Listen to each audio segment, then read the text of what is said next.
할렐루야. 오늘 찬양은 우리 한국인의 곡조, 한국인의 그 민요 곡조에 맞춰서 작곡한 노래인데 여러분은 어떤지 모르지만 저는 흥이 더 나는 것 같아요. 우리 한국 사람들은 그 성품 중에 흥이란 게 있잖아요, 그죠? 근데 그 흥을 살려서 정말 하나님과 이렇게 연결시켜서 하나님의 영광을 나타낼 때에 우리의 더 깊은 곳에서 하나님께 참 감사와 영광을 돌리게 되는 것 같습니다. 옛날에 중국의 황제가 황제를 일컬어서 천자라고 그랬습니다. 여러분, 천자가 무슨 뜻이죠? 예? 하늘의 아들, 또 하나님의 아들, 그런 뜻입니다. 우리 한국의 왕들 중에서는 자신을 황제라고 칭한 사람이 있지만은 천자라고 한 사람은 없어요. 고구려의 광개토 대왕이 자신을 황제라고 칭했고 또 천손이라고 그랬습니다. 하늘의 후손이라 그런 뜻이죠. 그렇지만은 아무도 그 당시에 일반 백성이 자기 자신을 천자라고 했다면은 목이 몇 개 있어도 부족하다? 10개 있어도 부족하다. 그런 말 우리 하잖아요, 그죠? 근데 저와 여러분은 오늘날 천자가 된 줄 믿습니다. 하나님의 자녀가 됐어요. 언제 됐습니까? 그렇죠. 오늘 읽은 봉독한 말씀 그대로 영접하는 자, 누구를 영접하는 자? 예수님을 영접하는 자, 곧 그 이름을 믿는 자들에게는 하나님의 자녀가 되는 권세를 주었다 그러셨어요. 놀라운 말씀입니다. 그런데 사실은 우리가 하나님의 자녀로 예정받은 것은 훨씬 그 전입니다. 에베소서 1장 4절에서 5절에 보면은 창세 전에 그리스도 안에서 우리를 택하사 우리로 사랑 안에서 그 앞에 거룩하고 흠이 없게 하시려고 그 기쁘신 뜻을 따라 우리를 예정하사 예수 그리스도로 말미암아 그의 아들들이 되게 하셨다 그랬습니다.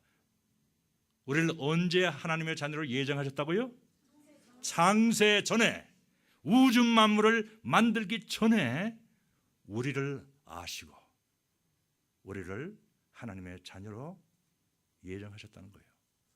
그럼 우주 만물은, 이 광대하고 아름다운 우주 만물은 누구를 위해서 만든 것입니까? 우리를 위해서 만드신 거예요. 그래서 우리는 오늘도 이제 주일날 교회 나오시면서 정말 이렇게 청명한 하늘, 그리고 밝은 태양, 구름, 이런 것들, 또 나무들, 이런 걸 보면서 하나님이 나를 위해서 저런 걸 다 만들어 주셨지, 그렇게 생각하면서 여러분 기쁘고 감사한 마음으로 우리가 벅차야 말하겠죠. 그렇습니다. 제가 와가지고 지금 3일째인데 이번에 구원의 과정, 놀라운 구원의 축복에 대해서 제가 점차 이제 하나씩 말씀드리고 있는데, 첫 번째 말씀이 뭐였습니까? 중생. 우리는 중생으로부터 시작합니다. 하나님의 자녀가 된 것은 중생으로부터 시작하는 거예요. 그 다음에 중생한 자가 받는 축복, 첫 번째가 뭐라고요? 의롭다 하심입니다.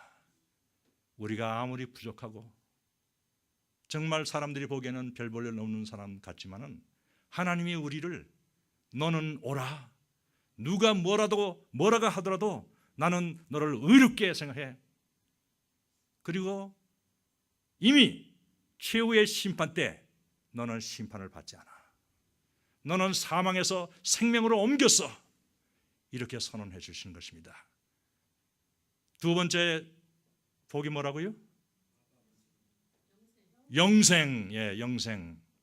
영생은 우리가 매일같이 하나님으로부터 생명력을 공급받으면서 생명과 호흡과 만물을 누리고 또 장차 죽지 않는 영원한 몸을 갖게 되는 이 복입니다.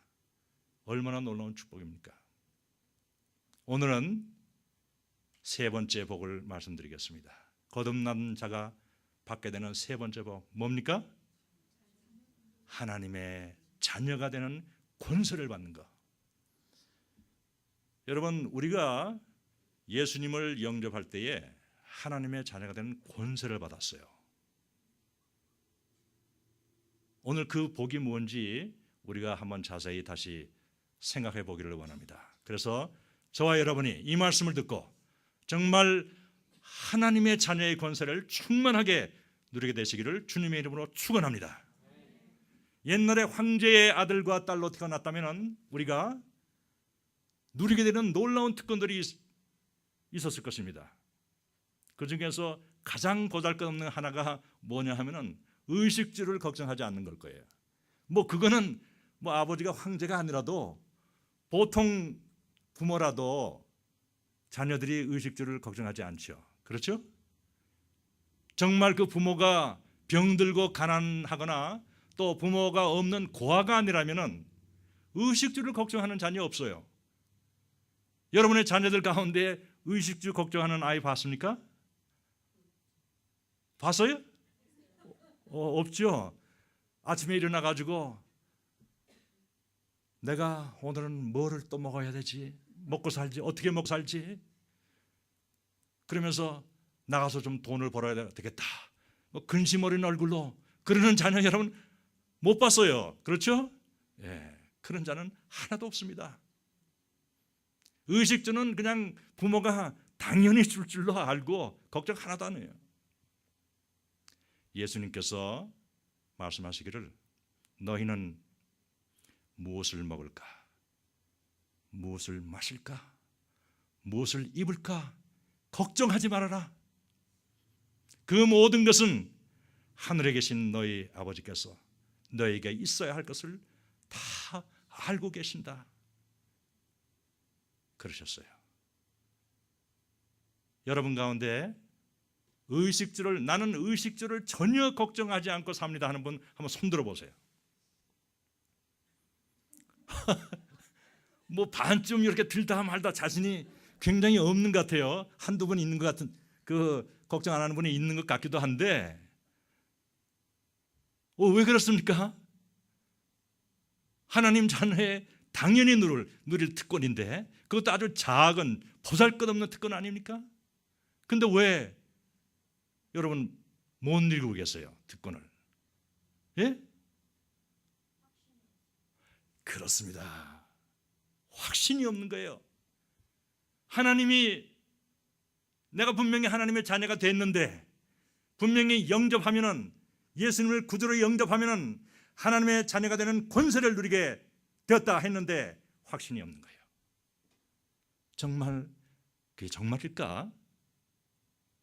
아까 얘기한 그 자녀처럼 근심 어린 얼굴로 아침에 일어나면 학교 갈 생각 안 하고 어디 가서 돈 벌러 갈 생각하는 그런 자녀와 똑같은 거예요. 그렇지 않습니까? 예.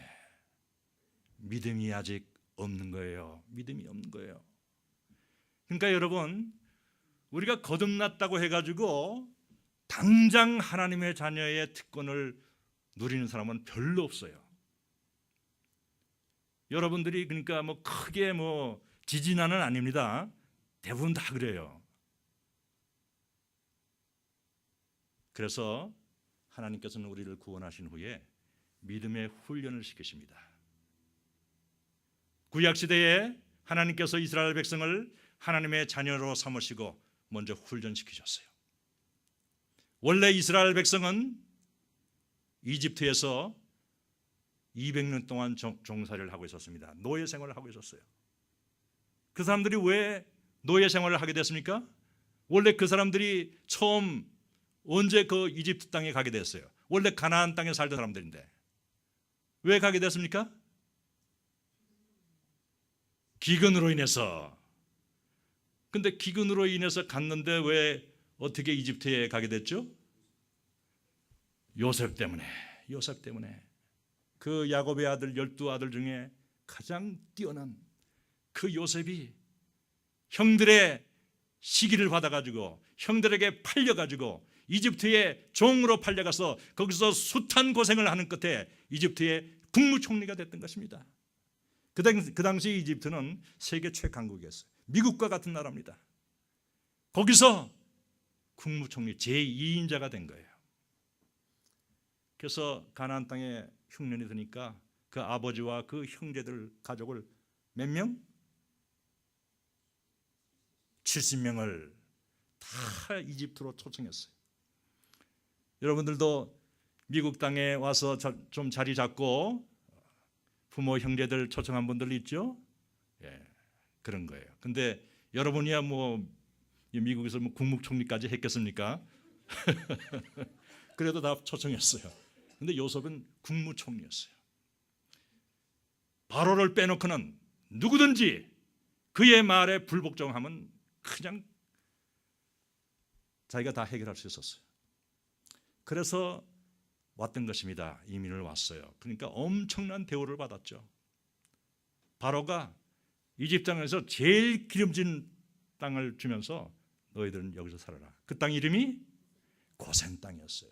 미국에 보니까 그 지명 중에 고센이라는 데도 있더라고요. 그러니까 참 미국 사람들이 성경을 옛날에 많이 읽고 정말 사랑했던 건죠. 고센 땅에 와서 비옥한 땅에서 그들의 직업은 목축업이었으니까 목축을 하면서 많이 한 200년 동안 굉장히 숫자가 늘어났어요. 근데 왜 갑자기 노예 생활이 됐습니까?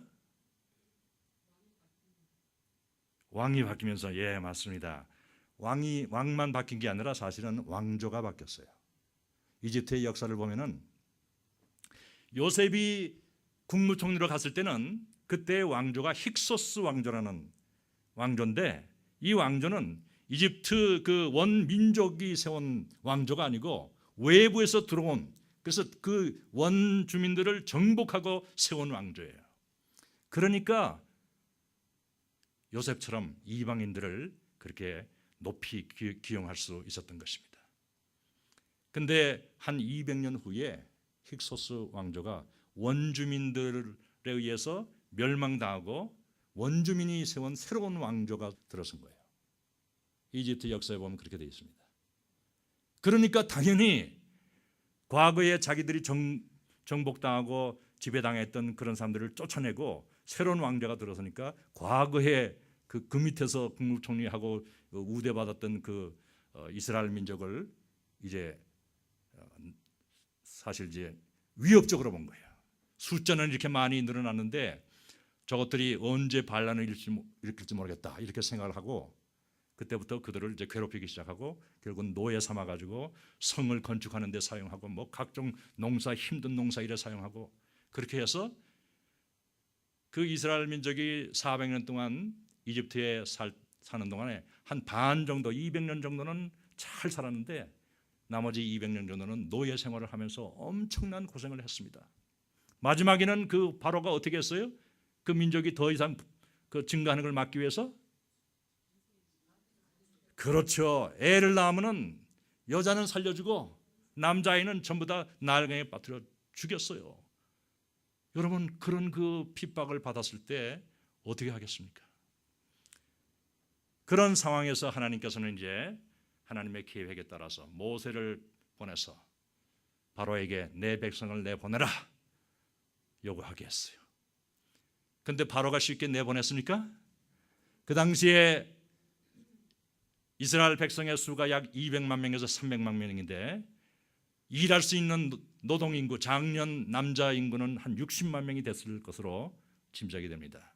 60만 명에 완전히 그냥 무료로 사용할 수 있는 노동력을 쉽게 내보내 주겠어요?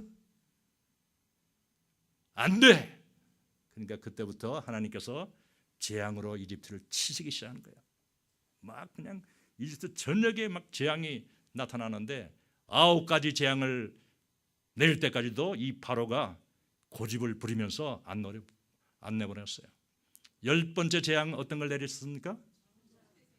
이집트의 초태생들, 장남들을, 사람의 초태생뿐만 아니라 짐승의 가축의 초태생까지 하룻밤 사이에 다 죽이셨어요. 위로는 바로의 장남부터 아래로는 가장 낮은 여종의 장남까지 하룻밤 사이에 죽이셨어요. 그러니까 그날 밤 온 이집트의 집에서는 통곡 소리가 터져 나왔습니다. 장남들이 다 죽었으니까. 근데 이스라엘 백성의 가정에서는 어떤 일이 일어났습니까? 예, 그렇죠. 하나님께서 명령하신 대로 각 집마다, 가정마다 어린 양을 잡아서 그 피를 받아서 집의 문설주에 발랐어요. 그러자 이스라엘 전역을 돌아다니면서 장남들을 죽이던 그 죽음의 천사가 피를 바른 집은 넘어갔어요. 바로 왕이 밤중에 자기 장남의 시체 앞에서 통곡을 하다가 아침에 일어나서 너희들 다 나가! 그날 아침에 다 갑자기 그냥 나가라고 그런 거예요. 그래서 이 사람들이 그냥 옷도 제대로 못 입고 나간 거잖아요. 그래서 이제 가나안 땅으로 가는데 그 사이에 또 바로의 마음이 바뀌었어요. 내가 미쳤지. 저 값없이 쓰는 저 노동력 저 많은 그 노예들을 내가 왜 내보냈지? 그러면서 최정예 전차 부대를 보내가지고 다시 추격하겠습니다. 그래서 이스라엘 백성이 홍해 앞에서 어쩌지도 못하고 있는데 뒤를 돌아보니까 바로의 전차 부대가 따라오는 거예요.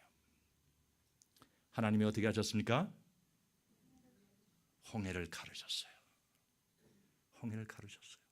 그리고 이스라엘 백성은 그 밑바닥의 땅을 밟고 지나가게 하시고 따라오던 이집트의 최정예 전차 부대는 다시 물이 흐르게 하셔서 수장시키셨습니다.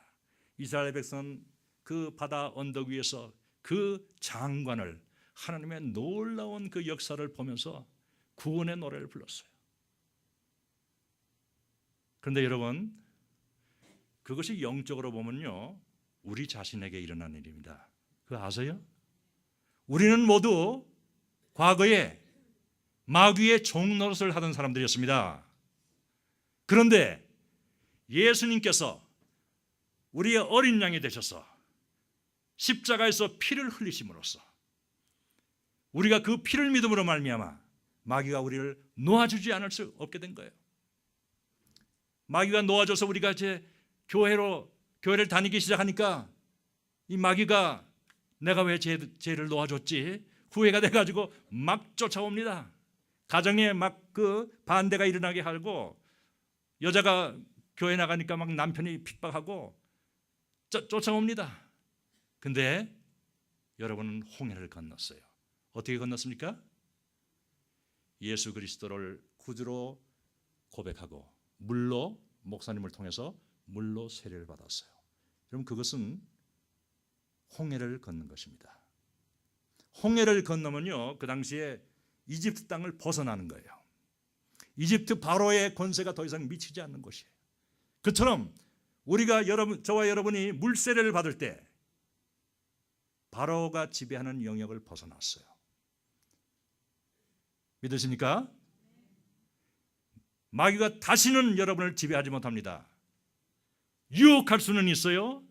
다시 유혹해서 죄 짓게 만들고 고통당하게 만들 수는 있지만은 그러나 지배할 수는 없어요. 그게 우리의 사건입니다.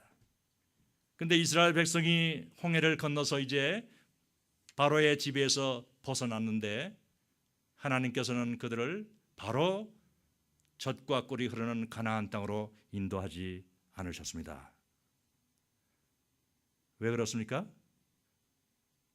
인도하지 않고 어디로 인도하셨어요? 광야 길로 인도하셨어요. 왜 그랬어요? 예, 물론 훈련시키려고 그랬는데 또 한 가지 이유가 있습니다. 원래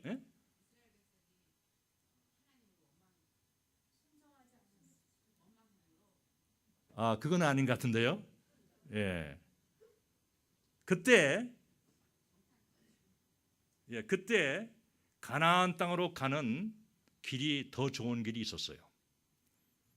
지중해 연안 북쪽으로 지중해 연안으로 해서 가나안 땅으로 시리아로 해서 소아시아로 가는 큰 길이 있었어요. 소위 킹스 하이웨이라는 게 있었습니다. 그래서 이집트의 왕들이 저 동쪽의 팔레스타인이나 저 시리아를 정복하기 위해서 갈 때는 항상 그 길로 큰 길로 댕겼어요. 또 무역하는 사람들이 그 이집트에서 물건 가지고 또 혹은 저쪽에서 물건 가지고 왔다 갔다 할 때 그 길로 댕겼어요. 큰 길로. 근데 하나님은 그 길로 인도하지 않으시고 그 편한 길일 거 아니에요. 그렇죠? 광야 길로 인도하셨어요. 그 이유가 무엇이었냐면은 그 길에는 블레셋이라고 하는 강대한 민족이 있었습니다. 지금도 블레셋이 있어요. 블레셋이 거기 살고 있습니다. 그 사람들이 이름이 뭐예요? 예? 지금 그 사람들 이름이 뭐예요? 블레셋. 누가 팔레스타인이라고 그랬어요? 예, 팔레스타인 사람들이 블레셋 족속입니다. 블레셋이 변형이 돼가지고 팔레스타인이 된 거예요. 로마 시대에 강력한 민족이었습니다. 그래서 하나님께서는 이스라엘 민족이 전쟁을 보면 마음이 약해져서 뒤돌아갈까 봐 광야 길로 인도하셨어요. 물론 또 한 가지 이유는 훈련시키기 위한 것입니다. 광야 길로 인도하셔서 먼저 시내산에 와서 하나님과 언약을 맺게 하셨습니다. 이스라엘 백성은 하나님의 말씀에 순종하기로 하고 복종하기로 하고, 하나님은 이스라엘 사람들을 자기 백성으로 삼으시고 보호하시고 모든 축복을 주시기로 약속이 거기서 계약이 이루어진 거예요. 그래서 언약의 백성이 된 것입니다. 그리고 그때부터 이제 하나님이 그들을 훈련시키시는 거예요. 그들을 가장 먼저 그들이 가장 먼저 훈련받은 내용이 뭔지 아세요? 광야에서 뭘 가장 먼저 훈련시켰을까요? 그렇죠. 먹을 거. 예. 먹을 거 가지고 훈련시키셨어요. 여러분, 시월드나 뭐 이렇게 서커스단 가보면 아시잖아요. 그 큰 고래, 킬러웰 같은 것들이 조련사의 손끝 하나에 올라갔다 내려갔다 별별 짓을 다 버려요. 그 큰 코끼리가 그 조련사같이 조그만 친구의 손길 하나에 놀아놔요. 그 이유가 뭐예요? 먹을 것을 가지고 훈련시키는 거예요, 여러분. 먹을 것을 가지고. 먹을 것을 주는 사람에게 복종하게 되어 있습니다. 사람이나 짐승이나. 그렇지 않습니까, 여러분? 네. 그래서 하나님은 먼저 먹을 것 훈련시켰어요. 그걸 제가 일용할 양식의 훈련이라고 이름 붙였습니다. 여러분, 광야에 들어서니까 거기 농사 지을 수도 없죠. 뭐 마켓이 없으니까, 마켓이 있어서 가서 돈 주고 살 수도 없고, 어떻게 해요? 이집트에서 가지고 나왔던 양식은 한 달 만에 다 떨어지고 어떻게 살아요? 다 죽게 되었다고 뭐 야단 법석을 하고 있을 때에 막 모세를 원망하고 저놈 죽여야 된다고, 우리를 여기까지 끌어내서 이 광야에서 죽인다고, 매장지가 없어서 여기까지 끌고 왔냐고 막 그랬잖아요. 그때 하나님이 어떻게 하셨습니까? 만나를 내리셨어요. 매일 아침마다 벌판에 나가면 만나가 내렸어요. 그래서 너희는 만나를 주어서 먹되 하루에 먹을 만큼만 거둬라. 그리고 안식일 전날에는 이틀치를 거둬도 된다. 그리고 안식일에는 너희들 편히 쉬고 하나님 앞에서 예배드리라. 거룩한 날이니까. 이렇게 명령하셨어요. 근데 이스라엘 백성이 그 명령을 잘 지켰을까요? 안 지켰어요. 하루씩 거두라고 했는데 막 이틀치, 3일씩, 일주일씩 막 쌓아놓고 항아리 있는 대로 쌓아놓고 먹으려고 했어요. 그랬더니 어떻게 됐어요? 하루가 지나니까 썩어서 냄새가 나고 막 벌레가 생기고 해가지고 먹을 수가 없어. 또 어떤 사람은요, 안식일에 또 나갔네. 만나 거들어. 그랬더니 없었어요. 만나가 내리지 않았어요. 허탕만 쳤어요. 여러분, 하나님은 어제나 오늘이나 동일하십니다. 하나님은 오늘도 우리에게 동일한 훈련을 시키세요. 여러분, 주일날 장사하면 잘 될 것 같죠? 사업하면 잘 될 것 같죠? 다 꽝이에요, 꽝. 돈 버는 것 같지만 그거 다 나가게 만들었어요. 애들 아파서 나가고 뭐 사고 나서 나가고 다 나가게 만들었어요. 이스라엘 백성이 그 하나님의 훈련을 무려 몇 년 동안 받았어요? 40년 동안 받았어요. 40년 동안. 매일같이 하나님은 만나를 내려서 그들을 먹여주시고 먹을 것뿐만 아니라 그들이 입고 있던 옷과 신고 있던 신발이 40년 동안 헤어지질 않았어요. 어떻게 그런 기적이 있습니까? 거기 저는 한국에서 한 30년 전에 사온 신발을 아직도 신고 있긴 하지만은 기적이었어요, 기적. 그 결과 이스라엘 백성이 배운 교훈이 무엇입니까? 예? 사람이 떡으로만 사는 것이 아니요 하나님의 입에서 나오는 모든 말씀으로 산다 하는 그것을 배운 거예요. 배운 거예요. 그걸 이스라엘 백성 40년 동안 고생하면서 배웠어요. 여러분들은 그 일용할 양식의 훈련을 다 받았습니까? 저는 한 40년 전에 그 훈련을 통과했어요.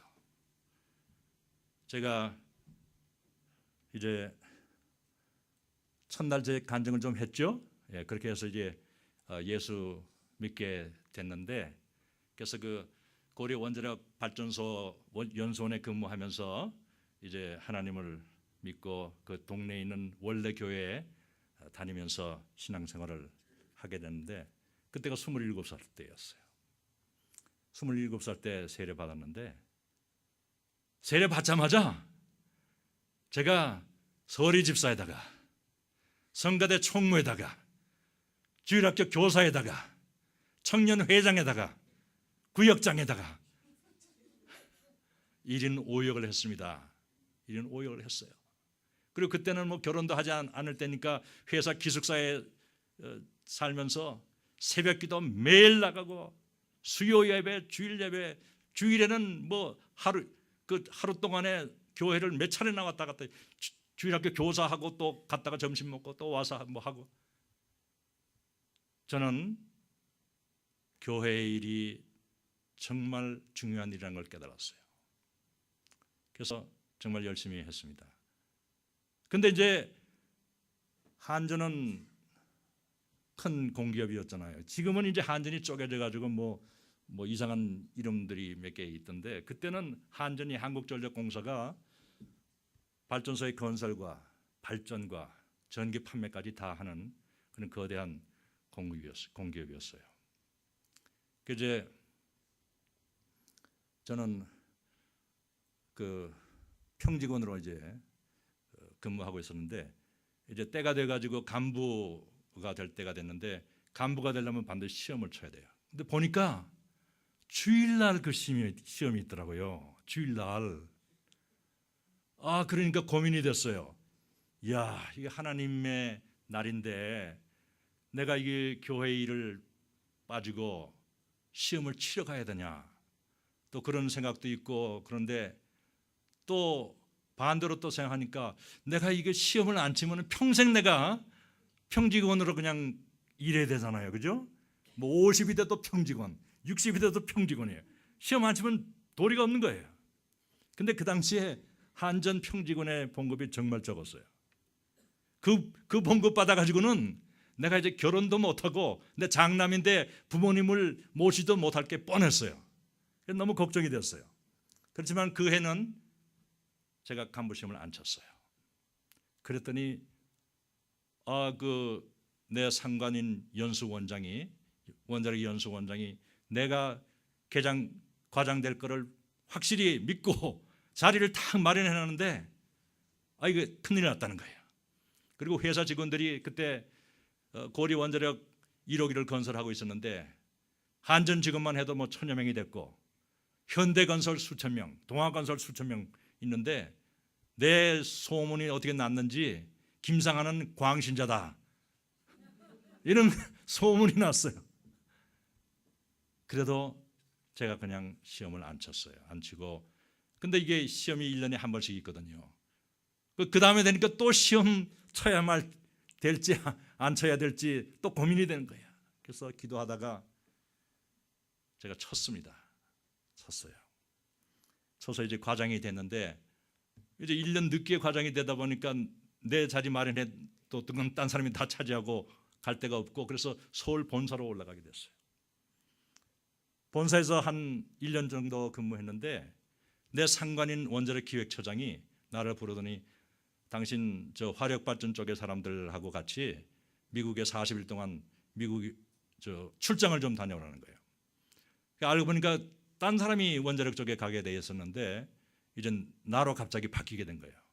그래서 이제 그 사람들하고 같이 미국 그 동부 지역에 출장을 40일 동안 왔어요. 왔더니 그곳에서 이미 연수를 받고 있는 한전 직원들이 뭐 그렇게 모텔에 생활하고 그러지 말고 돈 아껴서 가서 쓰면 좋으니까 우리하고 그냥 같이 있으라고 그렇게 얘기를 해서 우리가 같이 있었어요. 한 40일 동안. 그러다 보니까 출장비가 많이 남았어요. 근데 그때 한전 직원들의 관례는 출장비 받으면은 그게 남든 모자라든 자기가 그냥 책임지는 걸로 돼 있었습니다. 근데 남았잖아요. 그래서 그걸 돌아와 가지고 계산을 해보니까요, 내가 1년 동안 간부가 안 되어서 못 받았던 돈의 3배더라고요. 딱. 그래서 제가 깜짝 놀랐어요. 그때 생각이 무슨 생각이 드냐면 하나님이 내가 1년 동안 참 주님을 위해서 간부 시험을 안 쳤더니 3배로 갚아주셨구나. 그렇다면 내가 앞으로 생활에 걱정을 할 필요가 뭐가 있겠냐. 이런 믿음이 딱 생기는 거예요. 그 믿음이 결국은 내가 이제 그 회사를 그만두고 나중에 회사를 그만두고 이제 신학을 하고 목회를 할 때 그 결정적인 그 믿음이 됐습니다. 내가 아무 걱정하지 않고 그 일을 할 수가 있게 된 거예요. 여러분, 하나님은 우리를 구원하신 후에 먼저 훈련을 시킨다는 것을, 믿음의 훈련을 시킨다는 것은 분명히 아시기 바랍니다. 그 첫째가 일용할 양식의 훈련이에요. 그거는 하나님 자녀의 특권이에요. 우리가 특권을 누릴 수 있을 때까지 우리를 훈련시키십니다. 여러분, 우리 생각에는 하나님의 자녀 됐으니까 이제 잘 됐다, 이제 뭐 의식주는 걱정할 거는 물론 없고 하나님이 이제 뭐 풍성하게 나한테 해주실 것이다, 이렇게 생각하면 오산입니다. 믿음이 생길 때까지 먼저 훈련을 시키셨어요. 하루 일해가지고 하루 먹게 만드십니다. 그때 우리가 걱정하지 말아야 돼요. 계속 걱정하고 주일날에 나가서 일하고 이런 식으로 하면은 그 훈련이 10년, 20년, 30년, 40년 계속된다는 걸 아시기 바랍니다.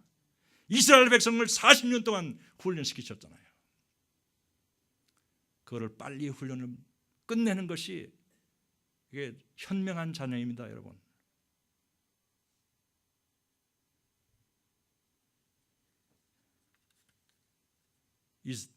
하나님의 자녀가 되었을 때 두 번째 특권은 죽음을 두려워하지 않게 되는 거예요. 죽음을. 여러분, 사람은 다 죽음을 두려워하게 되어 있습니다. 아무리 세상에서 높은 지위에 있는 자라도, 미국의 대통령이라도 죽음을 두려워합니다. 왜? 하나님의 심판을 은연중에 깨닫고 있기 때문에 그런 거예요. 죄를 용서받지 못한 인간은 반드시 죽음을 두려워하게 되어 있어요. 근데 여러분, 저와 여러분은 어떻습니까? 죄를 용서받았어요. 예수 그리스도의 피로 인해서 우리는 값없이 용서함을 받은 것입니다. 믿으십니까 여러분? 죽음을 두려워할 필요가 없는 거예요. 성경에 말씀하시기를 예수님은 자신의 죽음으로 죽음의 권세를 잡은 마귀를 멸망시키시고 일생 동안 죽음의 공포에서 종살이하는 모든 사람들을 해방시키셨습니다. 그랬어요. 여러분은 해방된 사람입니다. 죽음은 천국에 들어가는 문이에요. 죽음의 건너편에는 우리를 위해서 하나님이 예비하신 영원히 아름답고 밝은 세상이 우리를 기다리고 있습니다. 죽음을 두려워할 필요 없어요. 하나님의 자녀가 누리는 특권입니다. 세 번째 특권은 하나님의 나라와 그 의를 구하는 것입니다. 우리가 과거에는 세상의 종이었습니다. 그렇죠? 그래서 세상에서 돈 벌기 위해서 의식주를 얻기 위해서 그냥 세상에 복종하면서 살았어요. 마치 서커스단이나 그 수족관의 동물들처럼 의식주를 세상의 보스가 주는 줄로 알고 그 안에 굽실굽실하면서 종으로 살았어요. 근데 여러분, 우리는 종이 아니잖아요. 그렇죠? 예, 하나님의 자녀입니다. 그러므로 이제는 하나님의 나라를 위해서 또 그 의를 위해서 사는 것이 우리의 특권입니다. 그거 뭐 우리가 꼭 해야 된다고 이렇게 생각하면 그 율법이 돼버려요. 그렇게 생각할 필요가 없는 거예요. 나의 특권이다. 하나님의 나라를 위해서 사는 것은, 그 의를 위해서 사는 것은 나의 특권이다. 나는 더 이상 돈을 위해서 일하지 않는다. 직장에서 승진하기 위해서 일하지 않는다. 보스의 눈치를 보지 않는다. 나는 오직 하나님의 나라와 그 의를 위해서 산다. 이거 특권입니다. 여러분, 여러분의 부모가 미국 최대 기업의 총수라면 여러분이 그 기업에서 일하지 않겠습니까? 당연하죠. 그 기업의 후계자가 돼야 되니까. 근데 만약 여러분이 그 기업에서 일하지 않고 어느 맥도날드 가게에서 햄버거를 굽고 있다. 그럼 그 사람 문제 있는 거예요, 없는 거예요? 심각한 문제 있는 것입니다. 우리는 비록 직장에서는 가장 낮은 지위에 있더라도 사실은 하나님이 보실 때는 가장 중요한 사람으로 우리를 보십니다. 왜 그렇습니까? 하나님의 목적은 하나님의 나라와 그 의를 이루는 것입니다. 하나님은 이 땅에 하나님의 나라를 지금 건설하고 계세요. 우리 하나님의 자녀들이 그 일을 하기를 원하십니다. 그렇기 때문에 우리가 어느 직장에서 일하든지 그것을 하나님의 나라가 되도록 일해야 돼요. 돈을 위해서 일할 필요가 없습니다. 의식주를 위해서 일할 필요가 없어요. 아버지의 나라를 이루면 되는 거예요. 여러분이 청소하는 직업을 가졌으면 하나님의 나라를 위해서 청소하면 되고, 장사하는 사람이면 하나님의 나라를 위해서 장사하면 되고, 의사면 하나님의 나라를 위해서 환자를 치료해야 돼요. 학교 선생이면 하나님의 나라를 위해서 학생들을 가르치면 돼요. 가정주부면 하나님의 나라를 위해서 가정을 돌보면 되는 것입니다. 그래서 우리가 아무리 직장에서 낮은 사람이라도 우리 먼저 할 일을 잘 해야 되겠죠. 직장 일을 잘 감당해야 되겠죠. 하나님이 주신 능력으로, 지혜로. 그러고 나서는 옆에서 그 약한 사람들이 있잖아요. 힘들어하는 사람들, 그 사람들 돕는 거예요. 그래서 전도하고, 그래서 그 직장이 하나님의 나라가 되도록 하는 것입니다. 그 직장에서 하나님의 의가 이루어지도록 그렇게 하는 것입니다. 가정에서도 자녀들에게 하나님의 나라를 가르치고 믿음을 가르치고 그리고 본을 보이는 거예요. 그게 가정주부가 할 일이고 가장이 할 일입니다.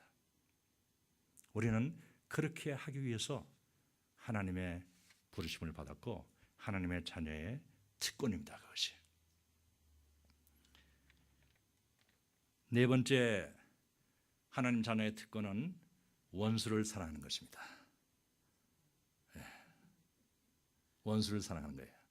야, 이건 좀 어렵네 하고로서 미소들을 짓고 계시는데, 그러니까 이걸 율법적으로 생각하면 안 돼요. 내가 하나님의 나라 원수를 사랑해야지 막 이렇게 율법 안 하면 내가 뭐 이렇게 자녀 혹시 안 되는 거 아니야 뭐 이렇게 생각하면은 힘들어져요. 그게 아니고 나는 하나님의 자녀야. 그러므로 내 특권은 원수를 사랑하는 거야. 이렇게 생각해야 됩니다. 사람들은 누구나 이거는 처음부터 자기가 좋아하는 사람은 가까이 하고 싫어하는 사람은 멀리 하고 아주 이게 프로그램이 돼 있어요. 그렇죠? 이거 뭐 가르치지 않아도 다 그래요. 개도 그렇다요. 개도.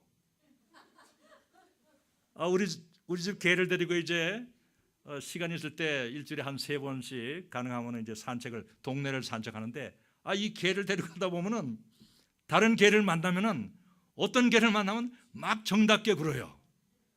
근데 어떤 개를 만나면은 죽으라고 지저대요. 그냥 그 상대편 개도 그렇더라고. 똑같아. 근데 여러분, 우리가 하나님의 자녀가 되는 후에는 그럴 필요가 없는 거예요. 우리를 내가 좋아하는 사람도 사랑하고 내가 싫어하는 사람도 사랑하고 또 내 원수도 또 나를 핍박하는 자도 내가 사랑할 수 있는 뭐가 있다? 특권이 있다. 권세가 있다 하는 것입니다. 여러분 권세 있습니까? 예. 권세가 아직 좀 덜 주어진 분들이 많은 것 같은데 어떻게 권세를 받죠? 그러니까 영접해서 이제 하나님 자녀가 돼서 권세를 가지게 됐는데 잘 안 되잖아요.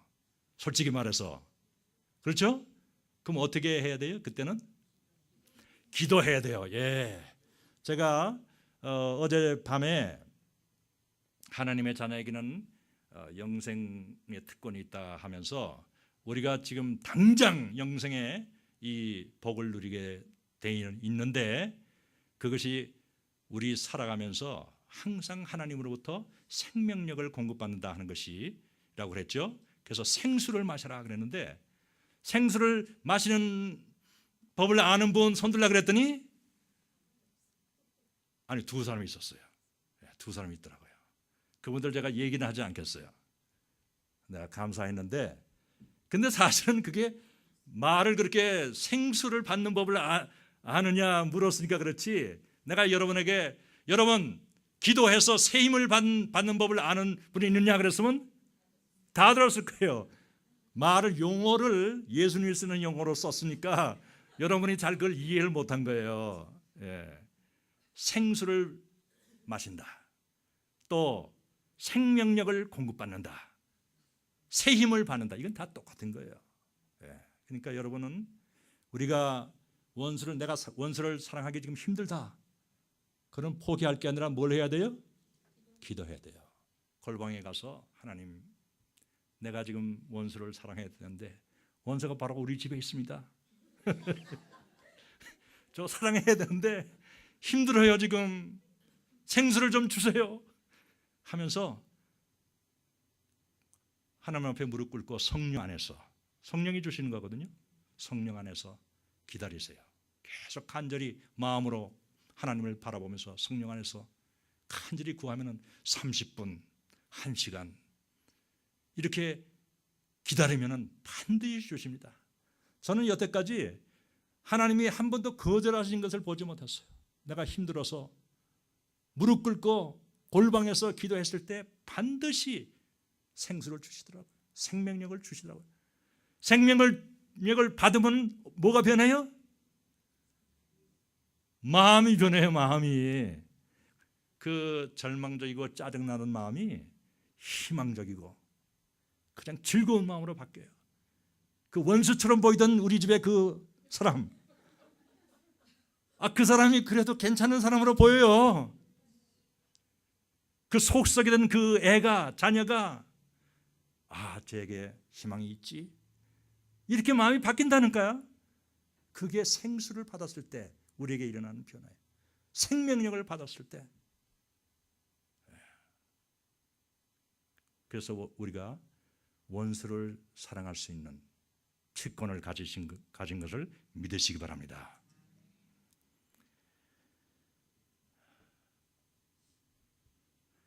예수님 말씀하시기를 너희 원수를 사랑하며 너희를 핍박하는 자들을 위해서 기도하라 그러셨어요. 이렇게 한즉 너희가 어떻게 된다? 하늘에 계신 너희 아버지의 아들이 될 것이다 그랬어요. 여러분, 제가 말씀드렸죠. 구원은 과정입니다. 그렇죠? 예, 구원은 과정이에요. 중생으로부터 시작해서 의롭다 하심, 중생으로부터 시작해서 갓난아이에서 이제 어른으로 되어가는 과정입니다. 과정인데, 이 예수님이 하신 말씀, 너희 원수를 사랑하라. 그러면 하늘에 계신 너희 아버지의 아들이 될 것이다. 이 말씀을 또 이게 들으면은 그 오해할 수가 있어요. 이거 나는 아직 하나님 원수를 사랑하지 못하는데 하나님의 자녀가 안 됐나? 이런 의심이 생겨요. 여러분 생기는 분이 있어요? 나만 생겼나 그러면? 근데 그거는 오해입니다. 우리가 하나님의 자녀가 된 건 언제 됐다고요? 영접할 때, 예수님을 구주로 영접할 때 이미 하나님의 자녀가 된 것입니다. 권세를 받은 것입니다. 내가 원수를 사랑하지 할 수 없다고 지금 당장 하나님의 자녀가 안 되는 게 아니에요. 그럼 왜 예수님은 이렇게 말씀하셨을까요?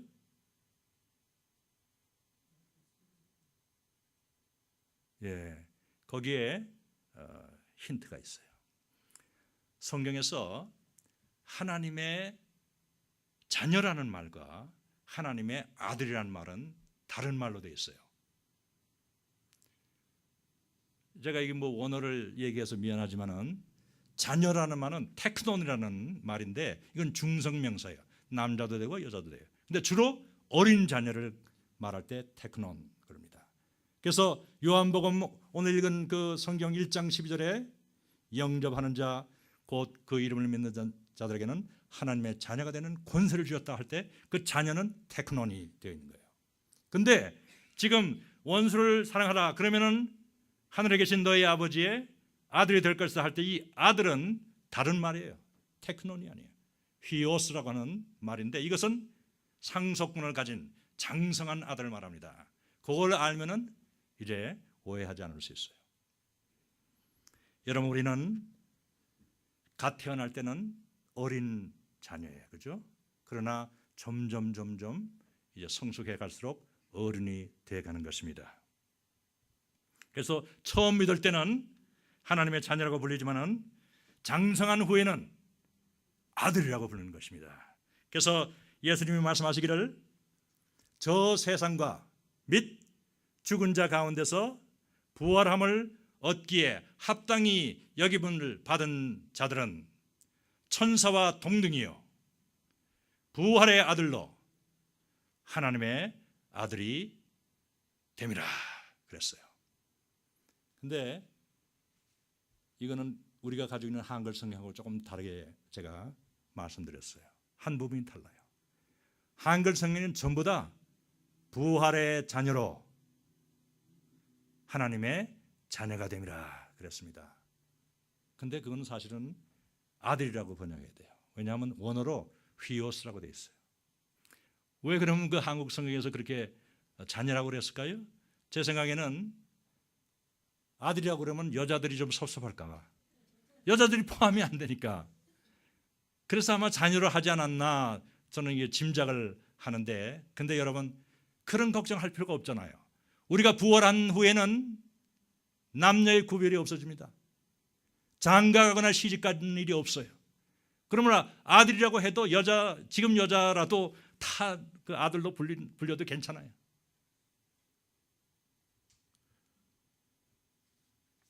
근데 이렇게 얘기하면은 어떤 분들은 목사님 정말 어렵습니다. 일용할 양식이 염려하지 않는 것도 정말 어렵고, 죽음을 두려워하지 않는 것도 어렵고, 하나님 나라와 의를 구하는 것도 정말 어렵습니다. 원수 사랑은 더 어렵습니다. 불가능해요. 나는 안 됩니다. 뭐 그렇게 말할 분이 또 있을지 모르겠어요. 걱정하지 말고 믿기만 하면 됩니다. 우리는 과거에 다 육신적으로 갓난아이였잖아요. 근데 여러분 지금 늠름한 어른들도 변해 있습니다. 우리의 힘으로 된 것입니까? 아니잖아요. 아니잖아요. 우리는 그냥 먹기만 했는데 하나님이 자라게 해주셨어요. 믿음도 마찬가지입니다. 우리는 그냥 믿기만 하면 돼요. 먹기만 하는 거, 믿기만 하는 거 좀 비슷하죠? 육신은 먹기만 하면 되고, 우리의 영혼은 믿기만 하면 돼요. 제가 중학교에 다닐 때 국어 교과서에 마크 트웨인이라는 미국의 소설가가 쓴 왕자와 거지라는 그런 그 소설이 소개되어 있었어요. 여러분하고 저하고는 좀 세대가 틀리는데 여러분도 혹시 그 국어 교과서에서 그런 그 소설을 본 기억이 납니까? 아, 그래요? 예.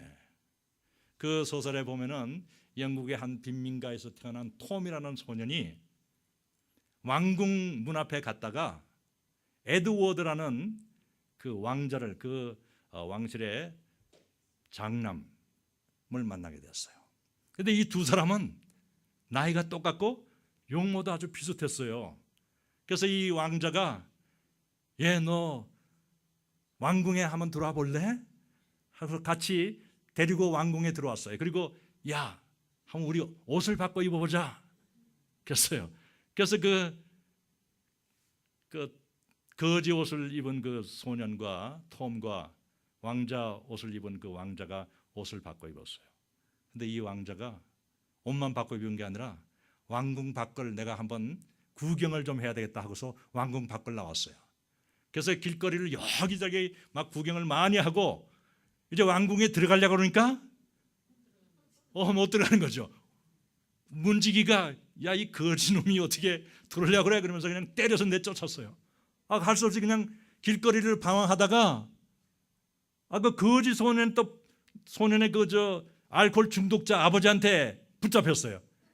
얼굴이 비슷하니까 또 거지 옷을, 톰의 옷을 입었으니까 붙잡아서 집으로 데려갔어요. 막 이 왕자가 나는 아니라고 하는데도 막 이놈이 왜 말을 안 들으면서 데려가고, 이 거지 소년은 왕궁에서 또 무슨 일이 나면은 사람들한테 나는 왕자가 아니에요 막 그랬는데도 사람들이 믿질 않았어요.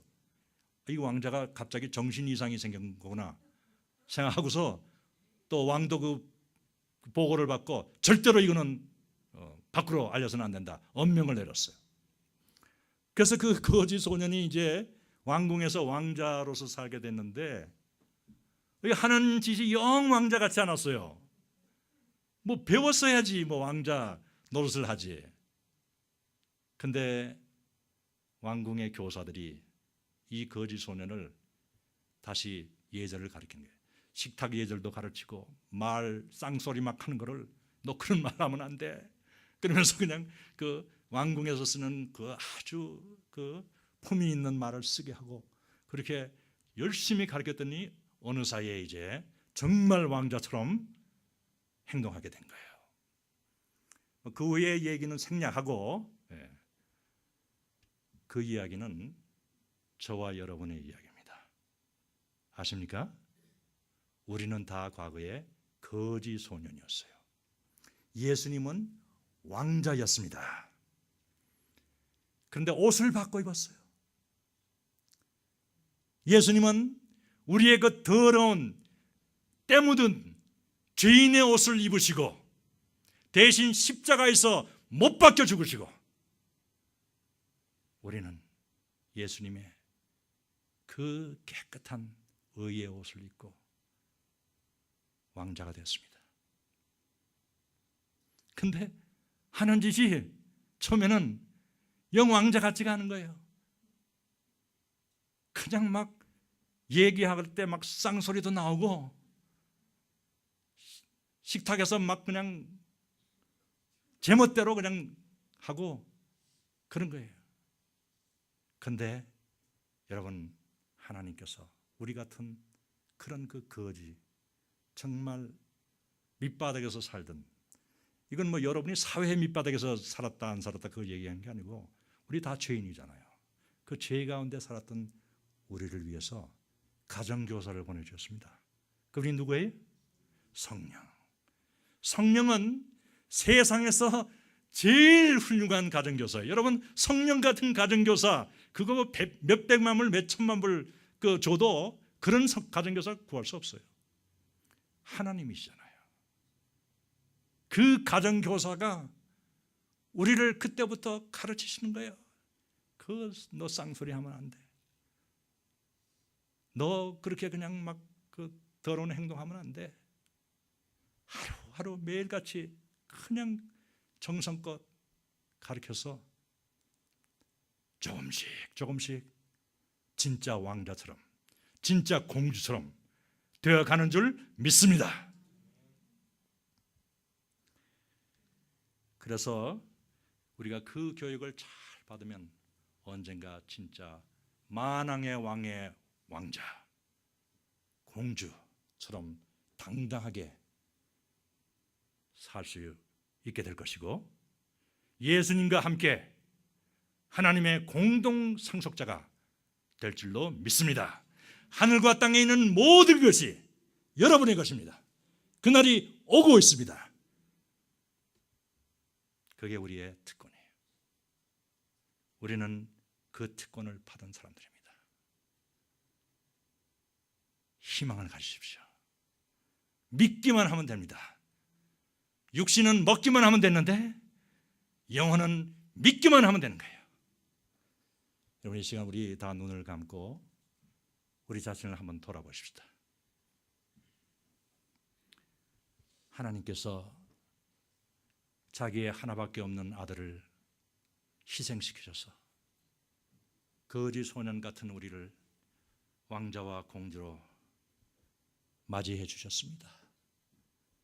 여러분은 우리에게 한 아들이 있다고 하면 무엇을 위해서 그 아들을 희생해서 그런 일을 할 수가 있겠습니까?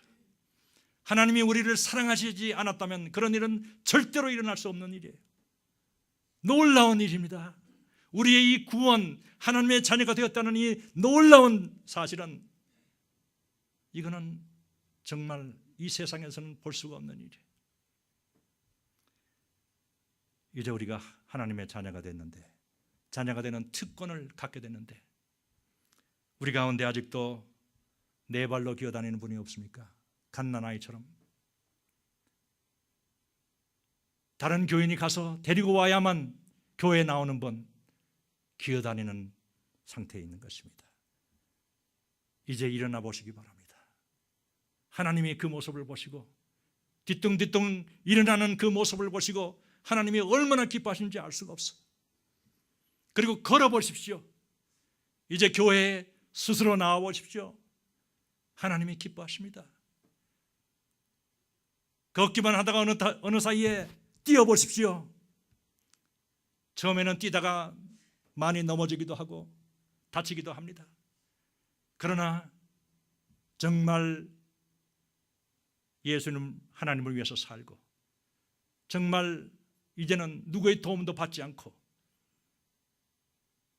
교회를 봉사하고 선교 여행을 다니고 하나님의 사업을 하겠다는 그런 사람이 되어보십시오. 그것이 장성한 하나님의 아들입니다. 우리가 참으로 그러한 사람들이 될 수 있도록 기도하십시다. 불신자들을 전도해서 교회에 데려오고 그들을 가르쳐서 세례를 받게 하고 가정과 직장에서 하나님의 뜻대로 사는 그런 사람들이 되십시다.